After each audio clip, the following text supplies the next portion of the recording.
और यदि इन्होंने वैसे जेल से बाहर आना होता तो किसकी औकात है जो उनको जेल में बैठा दे। डायरी में नोट कर लो, मानो ना मानो पर मैं एक सत्य घटना बताने जा रहा हूं। परमात्मा का अवतरण इस धरा पे हो चुका है और याद रखना एक दिन आएगा जब तुम इस डायरी के पेज को खोलकर पढ़ोगे। ये मेरी भविष्यवाणी है तुम्हारे लिए। इनसे बढ़ के कोई परम शक्ति नहीं दुनिया में, ब्रह्मांड में। ये अपनी मर्जी के मालिक हैं और इनके जेल जाने के पीछे बहुत सारे रीजन हैं।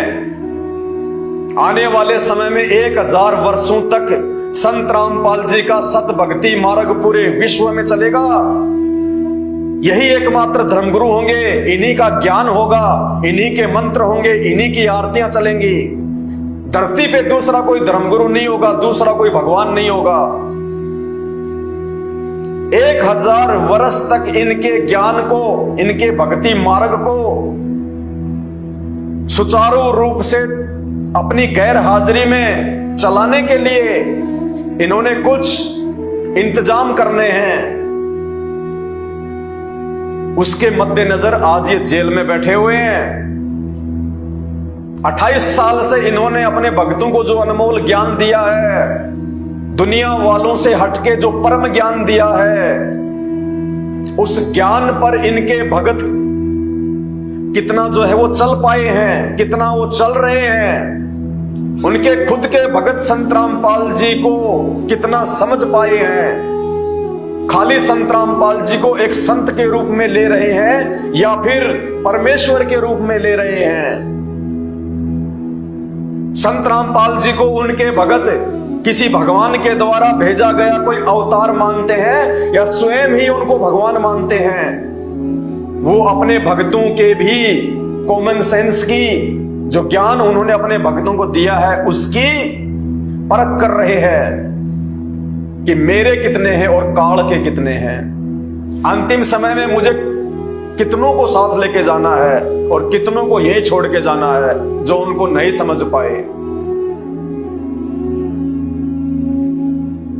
और सारी दुनिया के धर्मगुरुओं को नकली साबित करने के लिए, सभी देवी देवताओं को, आधे अधूरे भगवानों को कमजोर साबित करने के लिए कि भैया मैं जेल में बैठा हूं,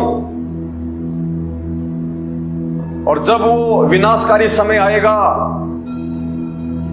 जब वो दुखकारी समय आएगा पूरे विश्व पे और भारत पे, उस समय भैया मेरे से पहले तुम अपने देवी देवताओं से अरदास कर लेना। तुमने जो भी भीख मांगनी है अपनी जान की, पहले अपने देवी देवताओं से मांग लो। अपने धर्म गुरुओं से प्रार्थना कर लो कि गुरुजी ऐसी भयंकर आपत्ति आ गई देश पे, और देश पे आकर आपत्ति आ गई तो देश का देशवासी भी तो दुखी होगा, देश में रहने वाले भी तो परेशान होंगे। और कोई मिट्टी थोड़े ना कोई परेशान होती है, देशवासी परेशान होते हैं, इंसान परेशान होते हैं कि हे गुरुदेव भगवान, हमने आपको इतने दिनों से पूजा, हम आपके अगरबत्ती चढ़ा रहे, हम आपके जो है वो झंडा चढ़ा रहे, नारियल चढ़ा रहे, अगरबत्ती चढ़ा रहे, जैसा आपने कहा वैसा हमने राधे राधे हरे रामा हरे कृष्ण का जाप किया, जैसा आपने कहा वैसे हमने व्रत किए, हम तीर्थों पे गए, आपकी दान पेटियां हमने नोटों से भर दी, पर अब हमारे ऊपर ये आपत्ति आई है तो तुम आंख बंद करके क्यों बैठे हो गुरुदेव? कोई समाधान बताओ। और ये समाधान बताने का समय नहीं है, ये तो समाधान करने का समय है। ये गुरुदेव आप कहते थे कि मेरा तो भगवान से संपर्क है, मेरा तो सीधा भगवान में ध्यान लगता है, मेरी बात को तो भगवान टाल ही नहीं सकता। हे गुरुदेव अपने भगवान से बोलिए, अपने बच्चों की रक्षा करे। उस समय ये तुम्हारे धर्मगुरु ऊपर हाथ खड़े कर लेंगे, ऊपर हाथ नीचे गर्दन हो जाएगी कि जजमानो माफ करना, हमने तो धंधा खोल रखा था केवल अपने पेट पालन के लिए, हमारा किसी भगवान से कोई संपर्क नहीं है। उस समय जब तुम्हारी आंखें खुल जाएं और उसके बाद उन देवी देवताओं से, उन भगवानों से मंदिरों में जा जाके, मस्जिदों में जा जाके, चर्चों में, गिरजा घर में, गुरुद्वारों में जा जाके अरदास करना, दंडवत करना, नाक रगड़ना, कि आप तो देवादिदेव महादेव हो, आपसे बढ़ के कौन है। आप तो श्री राम हो, आपने रावण मार दिया, आपने श्री कृष्ण रूप में जो है वो कंस को मार दिया, आपने पूतना मारी, आपने जरासंध मारा, आपने काल्यावन मारा, आपने चाणूर मारा, आपने केसी मारा, आपने फिर हनुमान जी के पास जाना कि हे भगवान आपने तो जो है द्रोणागिरी पर्वत को उठा दिया था, हमारे तो छोटे से संकट है, इनको उठाने में कहां दिक्कत है। हे श्री कृष्ण भगवान आपने तो गोवर्धन पर्वत को उठा दिया, हमारे भी थोड़े से दुख और परेशानियां उठा लो। और उस समय वो भी शांत होके चुपचाप होके आंख बंद करके कान बंद करके बैठे रहेंगे, क्योंकि पत्थर की मूर्ति ना सुन सकती, ना बोल सकती, ना चल सकती, ना देख सकती, वो जड़ है। फिर तुम अपने रिश्तेदारों के पास जाना, अपने उन पैसे वाले मित्रों के पास जाना, या तुमने जो बैंकों में जमा कर रखे, जो घर पे जोड़ जोड़ के रखे हुए, उन पैसों से सहायता मांगना, धन से सहायता मांगना। फिर जिन राजनेताओं के पीछे तुम हिंदू मुसलमान करते हो, जिन राजनेताओं के पीछे 24 घंटे तुम कभी ये कभी वो, कभी ये पार्टी कभी वो पार्टी, आपस में तुमने ये दुश्मनियां पाल रखी हैं, मैं उस पार्टी का, मैं इस पार्टी का, मेरा नेता वो, तेरा नेता वो। फिर इन नेताओं से हाथ जोड़ना, नेताओं से अरदास करना, और जब तुम अरदास करने जाओगे तो तुम्हें पता चलेगा नेताजी तो पहले से बंकर में जाके बैठे हैं। उस समय ये संत रामपाल जी निकल के आएंगे एकमात्र परमेश्वर के रूप में, विघ्नहर्ता के रूप में, संकट मोचन के रूप में। तब तुम्हें पता चलेगा कि दुनिया का असली संकट मोचन हनुमान जी नहीं, इस पूरे ब्रह्मांड के असली संकट मोचन संत रामपाल जी भगवान है, ये विघ्न करता है। और उस समय ये नेता लोग उनको नाक रगड़ के अपने कंधों पे बैठा के लाएंगे, इसलिए उस समय का इंतजार कर रहे हैं संत रामपाल जी कि आने दो वो समय एक बार। ऐसे ये मुझे परमात्मा नहीं मानने वाले, लातों के भूत कभी बातों से नहीं मानते। जब ये प्रकृति तुम्हारे ऊपर लातों की बौछार करेगी, आपत्ति और विपत्तियों की बौछार करेगी, तब तुम्हें वो परमात्मा याद आएगा, तब तुम शीघ्र स्वीकार कर लोगे, हाँ जी आप ही राम, आप ही हमारे कृष्ण, आप ही हमारे भगवान, आप ही हमारे बुद्ध, आप ही हमारे ईसा मसीह। फिर कोई वाद विवाद नहीं करेगा जैसा कि आज कर रहे हैं कि संत रामपाल जी कहां से भगवान हो गए। अरे आज से पहले जो ईसा मसीह आया था वो कैसे भगवान हो गया, वो भी तो इंसान था। श्री रामचंद्र जी कहां से भगवान हो गए, वो भी तो इंसान थे। श्री कृष्ण जी फिर कहां से भगवान हो गए, वो भी तो इंसान थे। बुद्ध कहां से भगवान हो गया, वो भी तो इंसान था, या कोई सींग वांग या कोई पूंछ वांस लगा के आए थे वो। फिर दुनिया की अकल ठिकाने आएगी जब खुद की जान पे आफत आएगी। उस समय ये भगवान जिनको तुम बंधनों में बंधा हुआ समझ रहे हो अपनी अज्ञानता के चलते, फिर तुम्हें पता चलेगा कि बंधन मुक्त कौन है और बंधन युक्त कौन है।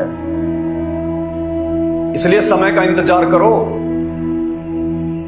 बाकी भगवान अपनी लीला करके जा चुके हैं, राम कृष्ण सब, और उनका निष्कर्ष भी निकल चुका है। उनका सामर्थ्य, उनकी समर्थता, उनकी कमजोरी, उनके कृत्य, उनके कुकृत्य सब सामने आ चुके हैं। अभी संत Rampal ji on the way हैं, अभी दुनिया छोड़ के गए नहीं है। इनकी जो हिस्ट्री लिखी जाएगी वो आज से पहले किसी देव महादेव की नहीं लिखी गई। ये पूर्ण परमेश्वर है। इन्हें आप अपनी तरह हाड़ मास का कोई पुतला मत समझ लेना। ये दिखाई जरूर दे रहे हैं आप और हमारी तरह, ये हाड़ मास का पुतला नहीं है। ये सह शरीर आए थे और सह शरीर जाएंगे। ये कबीर परमात्मा है। 650 साल पहले जो कबीर जी मगहर से सह शरीर गए थे, पीछे से जब उनकी बॉडी को देखा तो फूलों में तब्दील थी। नानक जी जब शरीर छोड़ा तो उनकी बॉडी फूलों में तब्दील हो चुकी थी, क्योंकि नानक जी भी उसी कबीर परमात्मा के रूप में थे। और ये संत रामपाल जी आज स्वयं कबीर परमात्मा है, ये किसी के रूप में नहीं है, खुद ब खुद धरती पे आके बैठा हुआ है। ये संत रामपाल जी ना ही तो श्री रामचंद्र जी की तरह जल में डूब के जल समाधि लेके दर्दनाक अकाल मौत मरेंगे, ना ही श्री कृष्ण जी की तरह पैर में जहरीला तीर लगने से दर्दनाक मौत मरेंगे, ना ही महात्मा बुद्ध की तरह जहरीला भोजन करने से पूरे शरीर में जहर फैलने से मरेंगे, और ना ही ईसा मसीह की तरह सूली पे लटक के हाथों में पैरों में छाती में कील ठुकवा के मरेंगे। ये सबका बाप है, सबका पिता है, मसीहों का मसीहा है, ये सच्चा वाहे गुरु है, आदि अनादि सत्य पुरुष है और धरती पे स्वयं प्रकट है। और दुनिया देखेगी जब ये इस धरती से जाएंगे अपनी आंख फाड़ फाड़ के, वो गए गुरु जी, वो गए परमात्मा, वो जा रहे हमारे बंदी छोड़, वो जा रहे आदि राम। सह शरीर जाएंगे, सह शरीर, क्योंकि इनका शरीर आप और हमारी तरह हाड़ मांस का पुतला नहीं है, ये भगवान है। अंत में दुनिया को वो चमत्कार दिखा के जाएगा जो लोग भक्ति के निकट भी नहीं है वो भी पैरों में पड़ जाएंगे। ये दुनिया ऐसे इनको भगवान नहीं मानने वाली। तो सबसे पहले तो प्रकृति की मार पड़ेगी भयंकर। आगामी 4 से 5 वर्षों में जब दुनिया को नानी याद आएगी ना, अभी दुनिया का दिमाग उनकी जो है वो गुद्दी में है, अभी दुनिया की बुद्धि उनकी गुद्दी में है। जब तक उनकी बुद्धि, उनका अभिमान, उनका अहंकार उनके ये घुटनों में नहीं आएगा, तब तक ये संत रामपाल जी को भगवान के रूप में नहीं मानने वाले। बकवाद करते हैं, जेल में है, भगवान क्यों है, ये है, वो है। थोड़ा सा इंतजार करो, अब ज्यादा समय नहीं रह गया। बुद्धिमान वो होगा जो समय रहते उनके शरण में आ जाएगा, उनको अपना मसीहा स्वीकार कर लेगा, उनके सत्संग सुनना प्रारंभ कर देगा। वरना एक छोटा सा भूत प्रेत जब किसी में प्रवेश कर जाता है तो नानी याद दिला देता है। और आने वाले समय में इस प्रकृति का जो भयावह रौद्र रूप सबके सामने आने वाला है, नानी की नानी याद आएगी, छठी का दूध। और जो जितना लेट आएगा उसकी उतनी ही लेट सुनवाई होगी, ये भी कान खोल के सुन लेना। जो जितना लेट संत रामपाल जी के शरण में आएगा उसकी उतनी ही लेट सुनवाई होगी। तो ये बंधन युक्त नहीं है, ये बंधन मुक्त परमात्मा है। ये आपकी दृष्टि में, आपकी नजरों में ये जेल में बैठे हुए हैं। हमारी नजरों में ये सर्वत्र है, हर जगह है, पूरे ब्रह्मांडों का संचालन कर रहे हैं। अभी हमारी बात समझ में थोड़ी आएगी जब थोड़ा आपके प्रारब्ध, आपके पूर्व जन्मों के कुकर्मों की मार जब आप लोगों पे पड़ेगी, और उस समय जब आपके माता पिता, रिश्तेदार, भाई बंधु, पैसा, दौलत, संपत्ति, देवी देवता, धर्म गुरु जब आपसे हाथ पीछे कर लेंगे कि भैया हमारे बस की बात नहीं है तेरे संकट काटना, तो महापापी आदमी है, पता नहीं तूने कितने कुकर्म किए हैं। उस समय ये संत रामपाल जी काम आएंगे, क्योंकि असली संकट मोचन है, ये असली विघ्न करता है, ये मंगल करता है, ये दाता है। उस समय पता चलेगा कि कौन बंधन में है और कौन बंधनों से छुड़वाने के लिए, हमें जन्म और मृत्यु के बंधनों से छुड़वाने के लिए, 84 लाख योनियों के बंधनों से छुड़वाने के लिए धरती पे आए हुए हैं। तो त्रेता युग में जन्मे दशरथ पुत्र, सीता के भरतार, लक्ष्मण के भाई, हनुमान जी के भगवान श्री राम, राम रावण युद्ध में अपने खुद के बंधन नहीं कटवा पाए, वो तो इतिहास बन चुका है, नकार नहीं सकता कोई। एक सांप से अपने आप को बंधन मुक्त नहीं कर पाए, उनके वाहन ने, गरुड़ जी ने आके उनके बंधन काटे। तो उनमें कितनी सामर्थ्यता है, उनमें कितनी योग्यता है, वो कहां तक के भगवान हैं। और आने वाले समय में जो श्री रामचंद्र जी नागफास से खुद के बंधन नहीं जो है काट पाए, आने वाले समय में जब ये प्रकृति अपना रौद्र रूप दिखाएगी, तुम्हारे बंधन कहां से काट देगी मेरे बंधुओं। समय है, संत रामपाल जी के शरण में आ जाओ। बाद में रोने धोने पछतावे के अलावा, सिर पे हाथ पटक पटक के खून के आंसू रोने के अलावा कुछ भी शेष नहीं रहेगा। और जितने भी लोग जो गालियां निकालते हैं, जो कमेंट्स में, चुन चुन के हिसाब देना पड़ेगा, चुन चुन के। मैं अरदास करता हूं मेरे गुरुदेव भगवान से कि परमेश्वर इनकी जीभ में कहीं कोई कैंसर ना हो जाए परमात्मा, क्योंकि इन मंद बुद्धियों को ये नहीं पता ये ये किस परम शक्ति के लिए, ये किस महापुरुष को गालियां दे रहे हैं, ये किस आदि पुरुष के लिए उल्टे सीधे और भद्दे कमेंट्स कर रहे हैं। मुझे डर है कि कहीं आप लोगों की जीभ में कैंसर ना हो जाए, क्योंकि ये परम संत है और उस परम संत की अगर सौपन में भी किसी ने निंदा की है, उसको बहुत भयंकर सजा भोगनी पड़ी है अपने जो है वो कर्मों की। तो मुझे दुख है इस बात का कि आप लोगों की जीभ में कहीं कैंसर ना हो जाए। साधु संतों के विषय में बहुत सोच समझ के मुख से एक एक शब्द निकालना पड़ता है, और ये कोई नकली साधु संत नहीं है, कोई नकली धर्मगुरु नहीं है, लोगों के दान पे जीवन यापन करने वाला ये कोई भिखारी नहीं है, ये पूरी दुनिया को भीख देने वाला दाता है। दाता एक राम, भिखारी सारी दुनिया। बहुत सोच समझ के निंदा करने से पहले आंख फाड़ के देख लेना, इनके सत्संग सुन लेना पहले। कहते हैं तिनका कभू ना नींदिए जो पांव तले होए। एक तिनका, एक घास का तिनका कहते हैं, उसकी भी निंदा नहीं करनी चाहिए जो पैर के नीचे है। तिनका कभू ना नींदिए जो पांव तले होए, वो कब ऊठ आंखन में गिरे फिर पीड़ा गणेरी होए। ना जाने वो तिनका भी कब उठ के हवा से आपकी आंख में आ गिरे और भयंकर वो पीड़ा दे देता है। तो ये तो वो परम संत है, आदि पुरुष है, अनादि पुरुष है। लेकिन ये अपनी तरफ से ये किसी को कोई जो है श्राप नहीं देता। श्राप देते हैं घटिया लोग जिनको ज्ञान नहीं होता, जो आधे अधूरे जो भगवान होते हैं अपने आप को बड़ा साबित करने के लिए, वो लोग देते हैं श्राप। जो परम संत होता है, हम सब उसके बच्चे हैं, बाप कभी अपने बच्चों को श्राप नहीं देता। लेकिन उस बाप का एक विधान है, एक रूल है कि राम किसी को मारे नहीं और मारे तो हत्यारा राम। ये श्री रामचंद्र जी की तरह नहीं है जिन्हें राम रावण युद्ध में 18 करोड़ लोग मरवा दिए अपनी औरत के लिए। अरे भगवान थे, सर्वशक्तिशाली थे, सर्वशक्तिमान थे, सृष्टि के रचनहार थे, आदि पुरुष थे। तो अपनी औरत के लिए 18 करोड़ लोग क्यों मरवाए? खुद जाके लेके आते रावण से युद्ध करके, तब मानते कि हाँ ये पावरफुल है, ये भगवान है, ये परमात्मा है। 18 करोड़ लोग मरवा दिए अपनी औरत के लिए, वो भगवान कहां से हो गया?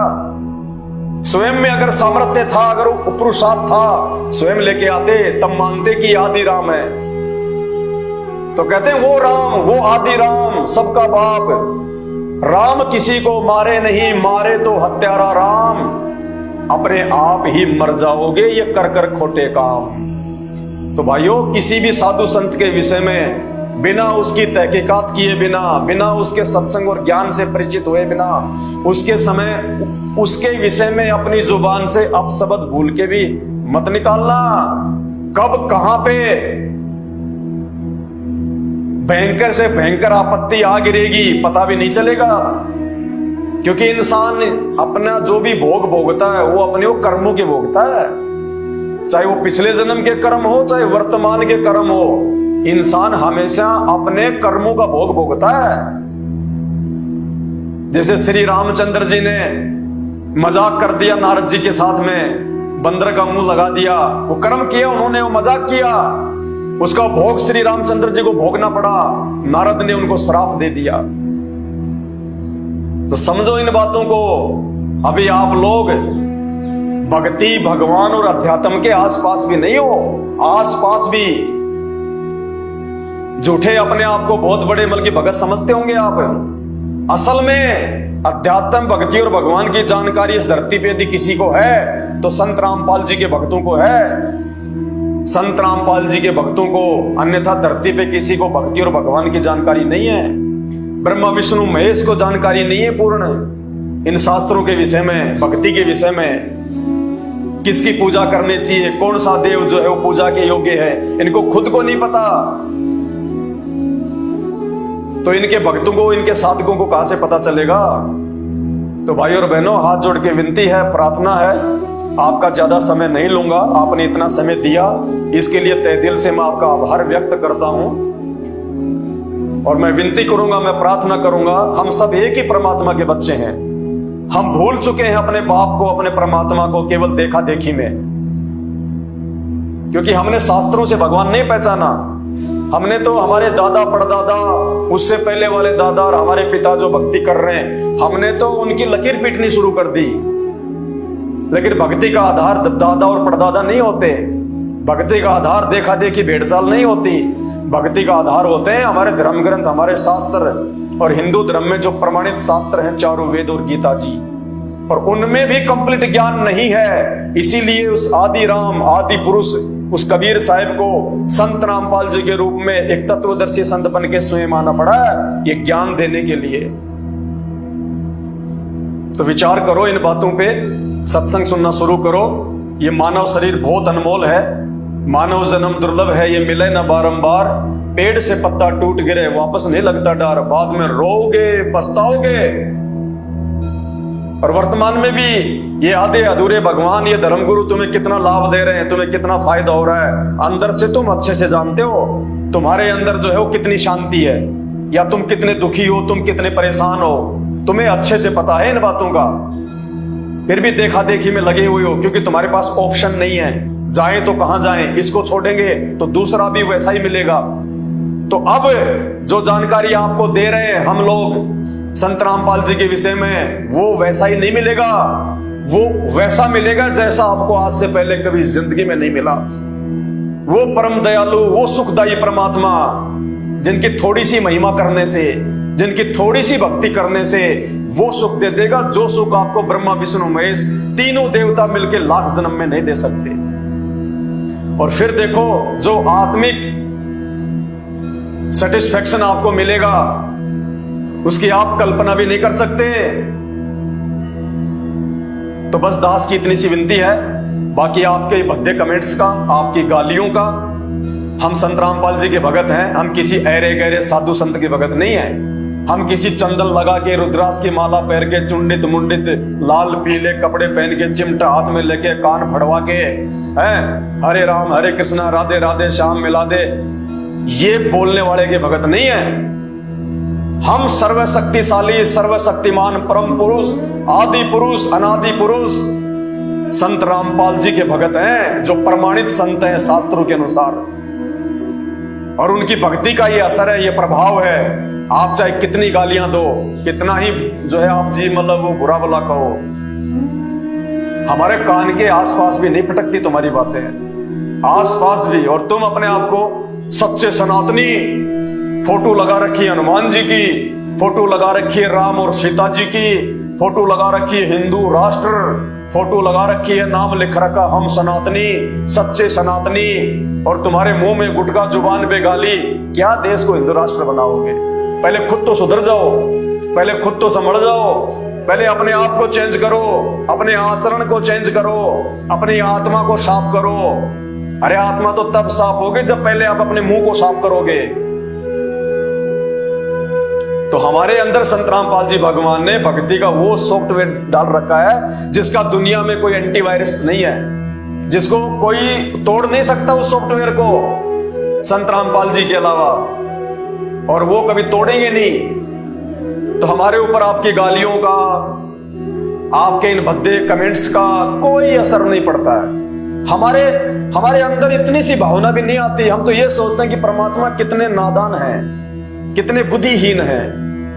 ये 50-50, 60-60 साल के हो गए, अभी तक इनको ये नहीं पता कि हम क्या कर रहे हैं। गाड़ी किसी को निकालेंगे तो वहां से टकरा के वापस उसी के पास आती है। सामने वाला यदि गाली को नहीं स्वीकार करता है, सामने वाला यदि आपकी गाली का जवाब नहीं देता है, तो टकरा के वापस आती है। अगर माँ की दी है तो खुद की माँ के ऊपर आएगी, बहन की दी है तो खुद की बहन के ऊपर आएगी। तो हमें तो दया आती है आप लोगों पे, आपके बुद्धि स्तर पे। और ऐसी बात नहीं है, इस बुद्धि के स्तर को ठीक भी किया जा सकता है, अपने आप को संभाला भी जा सकता है, क्योंकि आज संभालने का मौका है। आज धरती पे परमात्मा स्वयं आए हुए हैं। सुधरो भाई। अरे हमें लाख गालियां निकाल लो, हमें कोई फर्क नहीं पड़ता। हमें गालियां निकाल के भी आप संत रामपाल जी के सत्संग सुनना शुरू कर दो, हम तो उसमें भी खुश हैं कि कम से कम हमारे भाई बहनों का जीवन तो जो है वो संवर जाएगा। देखो, अज्ञानता में, मूर्खता में, नासमझी में गालियां कोई भी निकाल सकता है, कोई बड़ी बात नहीं। लेकिन जो परिणाम है वो तो भोगने पड़ेंगे, यहां का विधान है। ये 3 लोक का विधान है, ब्रह्मा विष्णु महेश तक का विधान है। जो प्राणी जैसा कर्म करेगा वैसा भोग उसको भोगना पड़ेगा। तो जो गालियां आप निकाल रहे हो, और गरुड़ पुराण में उन गालियों की क्या सजा लिखी हुई है वो तो देखो, तुम्हें भोगना पड़ेगा। ये तो तुम्हारी अपनी गलती है, क्योंकि मानव शरीर प्राप्त करके, अनमोल जन्म प्राप्त करके, ये जीव परमात्मा ने भक्ति करने के लिए दी है, सत्य वचन भाषण करने के लिए दी है। और जो इस जीव से गालियां निकालेगा, जो इसका दुरुपयोग करेगा, परमात्मा कहते हैं अगले जन्म में वो बैल बनता है, बैल 84 लाख योनियों में जाएगा। फिर उसके मुंह में जुबान भी होगी, लेकिन वो बोल नहीं पाएगा कि मुझे भूख लग रही है, मुझे प्यास लग रही है, मेरे पेट में दर्द है, मेरे पैर में जो है वो कील चुभ गई, निकाल दो। वो बोल नहीं पाएगा, उसको भोगना पड़ेगा। क्यों? क्योंकि जब उसको परमेश्वर ने मानव जन्म में ये जीव दी थी, नाम रटने के लिए, नाम जपने के लिए, सच्चे तत्वदर्शी संत को पहचान के उसकी भक्ति करने के लिए, तुमने उसका दुरुपयोग किया, उल्टी उस परम संत को गालियां निकाली, उनके भक्तों को गालियां निकाली। उसका परिणाम, उसका दंड तो यमराज देगा ही देगा। अभी भी समय है, अगर बचा जाए तो बच लेना। ये संत रामपाल जी हैं जो यमराज के जो है उस दंड को भी काट सकते हैं। कुछ नहीं है इनके लिए, सेकंडों का काम है। चाहे तुमने कितने ही बड़े से बड़े महापाप, महाकुकर्म और अपराध क्यों ना कर रखे हैं इस जन्म में, चाहे किसी लाखों वर्ष जो है वो पहले वाले जो है वो जन्मों में, संत रामपाल जी यूं काट देंगे, यूं चुटकियों में। उनके पास वो भक्ति है, वो मंत्र है। तो अभी भी समय है, संत रामपाल जी के सत्संग सुनना शुरू करो, अपने मानव जीवन को सफल बनाओ, धन्य बनाओ, और अपने माता पिता को भी उनके सत्संग सुनाओ, अपने बच्चों को भी उनके जो है वो सत्संग सुनाओ। YouTube पे जाके आप जी सर्च करो सत्संग संत रामपाल जी महाराज, और विनती करूंगा आप जी उनकी सृष्टि रचना जरूर सुनना, क्योंकि जो सृष्टि रचना है वो सभी धर्मशास्त्रों को समझने की मास्टर की है। जब तक आपके पास में मास्टर की नहीं होगी, आप इन सदग्रंथों को, धर्म ग्रंथों को नहीं समझ पाएंगे। तो सबसे पहले YouTube पे संत रामपाल जी के जब आप सत्संग सुने तो आप उनकी सृष्टि रचना को जरूर सुने। उम्मीद करता हूं भाई को समझ में आ गया होगा, उसके सवाल का जवाब उसको मिल गया होगा कि कौन बंधन युक्त है और कौन बंधन मुक्त है। बाकी समय बहुत ज्यादा हो गया है और आप लोगों का समय बहुत कीमती है। इसी के साथ अपने शब्दों को विराम देता हूं और विनती करता हूं कि जितना जल्दी हो सके संत रामपाल जी के सत्संग सुनना शुरू कर दीजिए, वरना आने वाले विनाशकारी समय में धरती पे कोई बचाव का रास्ता नहीं है। चाहे कितना ही दिमाग लगा लेना, कितना ही पैसा खर्च कर लेना, कितना ही भटक लेना, भाई इस परम संत के अलावा धरती पे कोई भी सुरक्षा कवच नहीं बचेगा। और उस समय फिर मजबूरन नाक रगड़ के आना पड़ेगा, लेकिन जितना लेट आओगे सुनवाई भी उतनी ही लेट होगी। बंदी छोड़ सदगुरु रामपाल जी भगवान की जय हो।